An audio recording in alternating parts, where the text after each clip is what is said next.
সাংসদ এবং বিধায়কের উপস্থিতিতে ফুটবল রণকৌশল 2025 এর খেলা দেখতে মাঠে প্রায় লক্ষাধিক দর্শক। এই সর্বপ্রথম দক্ষিণ চব্বিশ পরগনা জেলার কাকদ্বীপ বিধানসভার রবীন্দ্র গ্রাম পঞ্চায়েতে মৃণালনগর বিবেক ময়দানে মাঠে দুদিনের 16 টিমে ফুটবল খেলা ঘিরে দর্শকদের উন্মাদনা চোখে পড়ার মতো। খেলা দেখার জন্য দর্শকদের সামনে মধুরাপুরের সাংসদ বাপি হালদার, কাকদ্বীপ বিধানসভার বিধায়ক মন্টু রাম পাখিরা, কাকদ্বীপ পঞ্চায়েত সমিতির সভাপতি মদন মোহন হালদার, সেই সঙ্গে চতুর্দিকে মাঠ ঘিরে রয়েছে লক্ষাধিক ফুটবল প্রেমী দর্শক। মাঠে নাইজেরিয়ান বা বিদেশি ফুটবলারদের খেলার ক্রীড়া কৌশল ফাইনালে দর্শকদের মুগ্ধ করে। পঞ্চায়েত সমিতির সভাপতি মদন মোহন হালদার ফাইনাল খেলা শুরু হবার আগে ট্রফি নিয়ে মাঠ প্রদক্ষিণ করেন। বিধায়ক মন্টু রাম পাখিরা এবং সাংসদ বাপি হালদার খেলা শেষে দর্শকদের ধন্যবাদ জানান শান্তি শৃঙ্খলা বজায় রেখে খেলা দেখার জন্য। লড়াইয়ে প্রথম পুরস্কার 80,000 টাকা, দ্বিতীয় পুরস্কার 65,000 এবং সুদেশ্য ট্রফির লড়াইয়ে ফাইনালে তরুণ সংঘ এবং শম্ভু স্মৃতি সংঘ পরস্পরের মুখোমুখি হয়। খেলা শেষে গোল শূন্য শেষ হলে ট্রাইব্রেকারে নিষ্পত্তি হয়। শেষ হাসে শম্ভু স্মৃতি সংঘ। আর আপনারা সেই ছবি সরাসরি দেখছেন শুধুমাত্র বাস্তব নিউজের পর্দায়।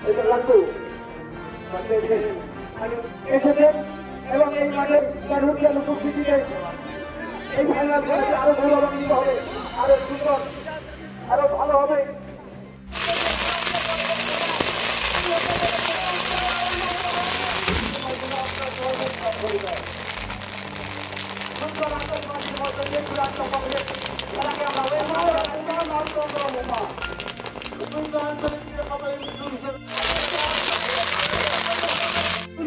ক্রীড়া কমিটি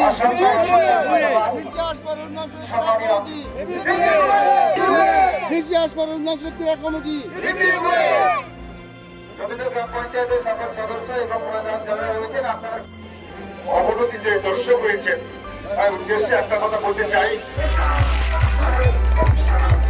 সুন্দর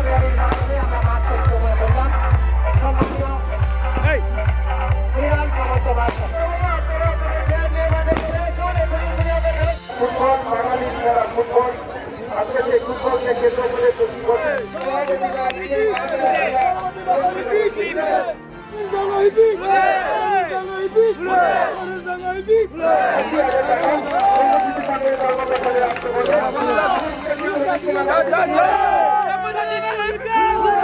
বিশেষ বিষয়টা হয়েছে যে কাকদ্বীপ সংস্কৃতির পীঠস্থান। শিক্ষায় দীক্ষায় খেলাধুলোয় সর্বক্ষেত্রে, ফুটবল খেলায় সর্বক্ষেত্রেই, ক্রিকেট খেলা সর্বক্ষেত্রেই এক উজ্জ্বল জায়গা। রাজ্যের মাননীয় মুখ্যমন্ত্রী খেলা হবে দিবসকে সামনে রেখে প্রতি বছর যে খেলা হয় সেই খেলাকে সামনে রেখে আমরা এই খেলার মান ধীরে ধীরে এগিয়ে নিয়ে চলেছি। এবং এছাড়া বড় কথা যে আমাদের প্রিয় সাংসদ, আমাদের সংগঠনের সর্বভারতীয় সাধারণ সম্পাদক, তরুণ প্রজন্মের আমাদের সকলের অতি প্রিয় আদরের শ্রী অভিষেক বন্দ্যোপাধ্যায় মহাশয়, তিনি নিজে এমপি কাপের মধ্য দিয়ে ডায়মন্ড হারবার লোকসভার প্রথম শুরু করে তা অনুপ্রাণিত করেছিলেন গোটা রাজ্যবাসীকে। সমস্ত বিধায়কগণ দেখা যাবে ইতিমধ্যে তারা এমএলএ কাপ করছেন, অনেকে এমপি কাপ শুরু করেননি, হয়তো করতে শুরু করবেন। আমাদেরও এমপি সাহেবকে আমরাও খুব উদ্বুদ্ধ করছি, আমাদের এমপিকে, যাতে এমপি কাপটা করা যায়। আর বিশেষ করে বরাবরের জন্য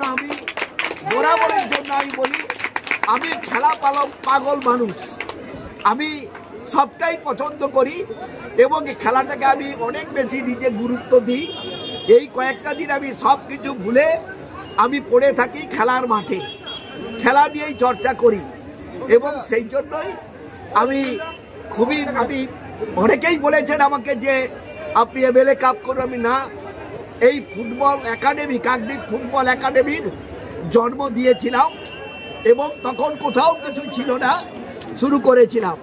দিদির ফুটবল আমাদের খেলা হবে দিবস, মমতা বন্দ্যোপাধ্যায় এবং তারপর আমাদের এমপি সাহেব এইভাবে এগিয়ে দিয়েছেন এবং সেই খেলাকে সামনে রেখে কাকদ্বীপ ফুটবল আমাদের কাকদ্বীপ স্পোর্টস একাডেমি, আবার কাকদ্বীপ ফুটবল কার্নিভাল, আবারও আমাকে আমন্ত্রণ করি সকলকে আপনাদের যে 28, 29, 30, 31 চূড়ান্ত পর্যায়ে এর মধ্যে বিভিন্ন ইভেন্ট আছে এবং এই জানুয়ারি মাসের মধ্যেই এবং 28 তারিখে বিকাল 3টে জাস্ট কাকদ্বীপ শহর পরিক্রমা করবে হাজার হাজার মানুষ, যা প্রত্যক্ষ করবে কাকদ্বীপ মহকুমা শহরে দুদিকে দাঁড়িয়ে প্রত্যক্ষ করবে সমস্ত মহকুমাবাসী এবং মা বোনেরা।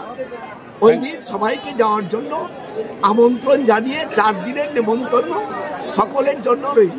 Thank you. আজকে একটা বিশেষ দিন, আমাদের সকলের গর্বের, সকলের আনন্দের দিন। আজকে সেই জায়গা থেকে দাঁড়িয়ে প্রত্যেকটি জায়গায় বিভিন্ন আচার অনুষ্ঠানের মধ্য দিয়ে আজকের এই দিনটাকে সেলিব্রেট করা হচ্ছে, আজকে দিনটাকে পালন করা হচ্ছে। আজকে রবীন্দ্র অঞ্চল তারা ফুটবল কার্নিভাল, ফুটবল উৎসব আয়োজন করেছিল এবং আপনি দেখলেন যে কয়েক হাজার মানুষ, তাই হাজার হাজার দর্শক এখানে ফুটবলকে কেন্দ্র করে সমাবেত হয়েছে। বাঙালির সেরা খেলা, বাঙালির প্রিয় ফুটবলকে কেন্দ্র করে আজকের আমাদের প্রিয় নেত্রী মমতা বন্দ্যোপাধ্যায় যেভাবে ফুটবলকে উদ্বুদ্ধ করেছেন, আমাদের প্রিয় সাংসদ অভিষেক বন্দ্যোপাধ্যায় এমপি কাপের মধ্য দিয়ে যেভাবে ফুটবলটাকে এই জেলার বুকে একটা অন্য মাত্রা এনে দিয়েছে, আজকে রবীন্দ্র অঞ্চল তার বৃত্ত সম্পূর্ণ করলো এই খেলাকে সাধারণ মানুষের মনোমুগ্ধকর পরিবেশের মধ্য দিয়ে। Thank you sir.